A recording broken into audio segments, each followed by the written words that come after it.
kita, yaitu satu meja, tempat di mana kita menyelesaikan masalah dengan bermusyawarah. Topik kali ini sangatlah panas nih, yaitu etika bermedia sosial. Nah, kali ini kita kedatangan tamu spesial nih. Mari kita perkenalkan satu persatu. Di sebelah sana ada Aisyah, Ulfa, Alan, Denis, Ayun, dan saya sendiri sebagai host acara kali ini. Nah, Ulfa, menurut kamu sebagai content creator dan juga viewers, apakah media sosial saat ini sudah cukup beretika? Jujur, menurutku sih belum beretika, tapi ya jangan cuma menyalahkan kreator. Sosial media itu sebenarnya realitas. Konten kontroversi selalu ramai karena disukai penonton dan didorong oleh algoritma. Sedangkan konten polos, ya pasti seperti lah.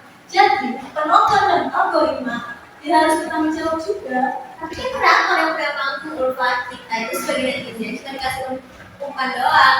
Lagi pula kadang konten kreator sama obrolan kontroversial itu ya dibuat demi views. Tapi gara netizen yang marah, gara netizen yang toxic, senjata abuse. Tadi Ulfa bilang kalau misal konten polos itu pasti sepi. Sedangkan kalau konten yang rame nih, kita belum tahu nih dampak yang terjadi itu seperti apa. Dan baru minggu kemarin ada seorang remaja yang datang ke komunitas kami karena dia trauma setelah foto pribadinya disebarluaskan dan dihujat habis-habisan oleh netizen. Nah, hal ini tuh udah termasuk ke cyberbullying kan, dan cyberbullying itu gak cuma soal mengomentari, tapi juga soal bagaimana hal tersebut bisa merusak mental seseorang. Kebetulan tuh, jangan cuma menyalahkan kreator. Kami juga sering jadi korban, salah sedikit di cancel, dihujat, disuruh pasrah pahisa di Indonesia. Jadi, apakah netizen yang suka menjudge itu sudah beretika? Mari kita lihat dari payung hukumnya. Baik tindakan cyberbullying yang dilakukan oleh Ayun maupun tindakan doxing dan pencemaran nama baik yang dialami oleh Ulfa. Keduanya jelas pelanggaran hukum. Undang-Undang ITE pasal 27 dan 28 itu jelas. Masalahnya di Indonesia, masyarakat itu menggunakan medsos dulu, baru belajar hukum setelah dipolisikan. Soal perbedaan hukum memang berdasarkan tapi fondasinya adalah etika.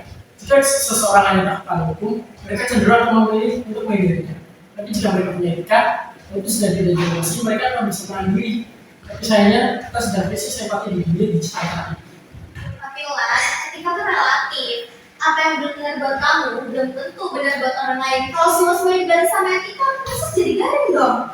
Ya, Demis juga benar. Kalau semisal sekarang itu batasnya itu kelihatan tipis banget. Tergantung kita aja yang bisa bedain atau enggak antara mengomentari suatu pendapat, mengomentari suatu karya atau berpendapat dan menyerang seseorang. Nah, kalau berdasarkan jelas itu, aku setuju. Tapi, masalahnya, netizen itu campur aduk. Bikin konten edukasi malah dikatain visi. Gimana kita bisa musyawarah kalau atmosfernya dari awal kesan benci? Wah, tensinya udah mulai luar biasa nih. Jadi poinnya di sini netizen butuh batasan, organ butuh perlindungan, sedangkan hukum butuh kepatuhan. Jadi jika poin-poin ini digabungkan, apa solusinya? Saya mau usulkan mereka, pertama kritis, jangan langsung percaya. Kedua, klarifikasi, cari dulu kebenarannya. Tidak, benarkan emosi saat merespon suatu berita. Dan saya setuju dengan saran Alan. Jika prinsip ini masuk ke dalam budaya digital, laporan pidana ITE di kepolisian pasti akan turun drastis.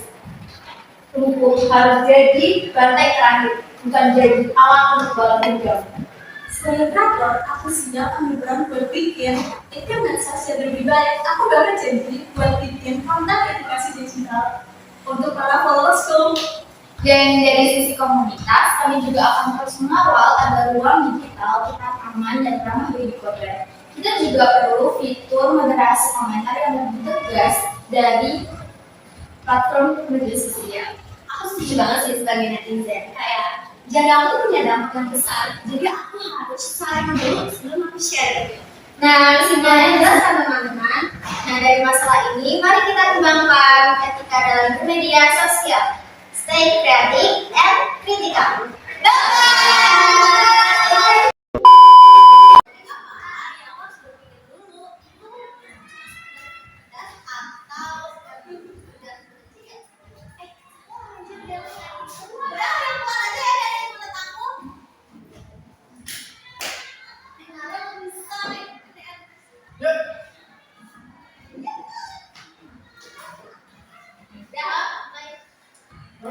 sih.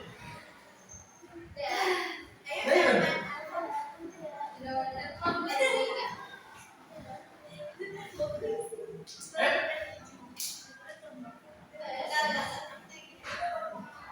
Selanjutnya ini baik.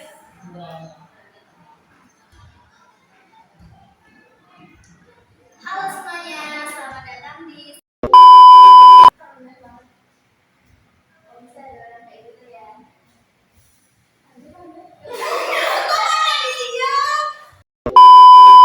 Menyerang seseorang.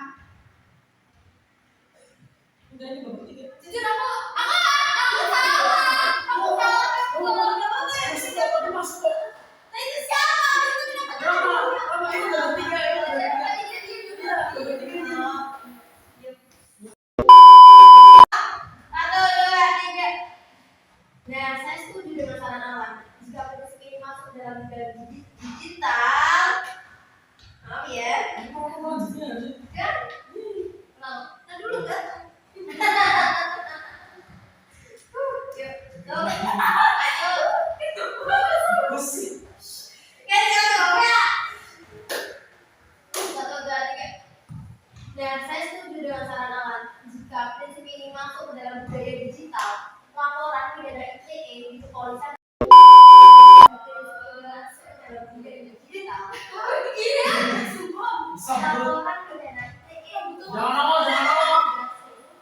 Lagi take video nih. Keep reading and stay safe. Ya besok, besok. Sudah. Satu, dua, tiga. Nah, saya setuju dengan saran Alan.